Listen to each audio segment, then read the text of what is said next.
Существенно вырос процент женщин, молодежи, желающих получить образование через интернет.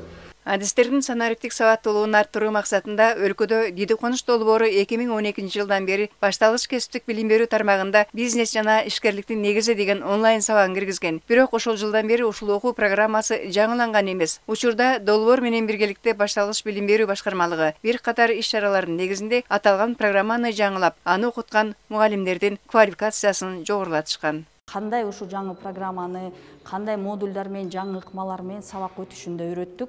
Бул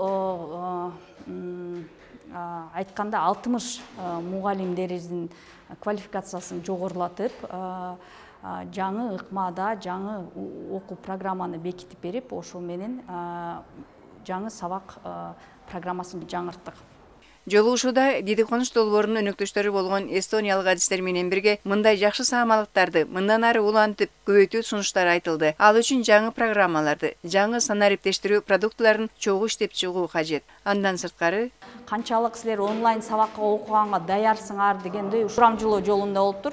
20-жылдары бул 9% болсо, 22-жылы ошо окуйм, онлайн сабакка катышам дегендин көрсөткүчү 65% болуптур да. Ошондон улам өнөктөштөр менен биргеликте башталгыч билим берүү башкармалыгы 15 чакан курстарды иштеп чыккан. Бул окутуулар азыркы талапка ылайык онлайн түрүндө кыска мөөнөттүк болот. Окуудан өткөндөргө тастыктамалар да онлайн түрүндө берилет. Ушул онлайн курста мурун өзүң эле окуп эле, өзүңөн өзүң суроо берип, өзүң менен өзүң болчуң да. Азыр болсо ушундай чат GDP бар, бот, наставник деп коет да. Дайыма сиз менен чогуу да. Ар бир программаны өткөн сайын сиз аны менен баарлашсаңыз болот. Суроо берсеңиз болот. Ал кайра сизге жооп берет.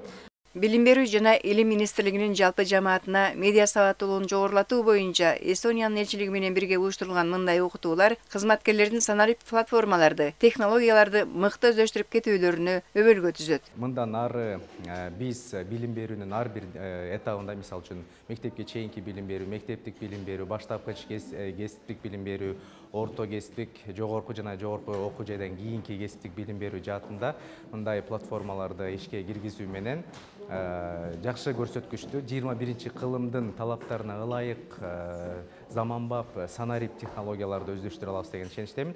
Билим берүү жана илим министрлиги жакында Мозаик аттуу платформаны ишке киргизүү менен мектептерде манас таануу, тарых, кыргыз тили жана адабияты сабактарынан баштап 3D форматына өткөрүү пландалган. Жогорудагыдай иш-чаралар бул форматтарды батыраак өздөштүрүүгө шарт жаратат. Билим берүүнүн бардык этабында электрондук түрдө кабыл алуу башталды. Бул эмнеге түрткү берет? Бул адамдын кийлигишүүсүз эле коррупцияны четтетип коюп, онлайн түрүндө каалаган адам катталып, өзүн ошол окуй алат десек туура болот. Адистердин айтуусунда жарандардын арасындагы сурамжылоодо Диди Конуш долбоору мыкты жыйынтыктарды көрсөткөн. Бул билим берүү тармагындагы санариптештирүүнү мындан ары өнүктүрүүгө зор салым кошот. Калия Карыбекова, Бекболот Тогдурбек уулу, билим жаңылыктарына.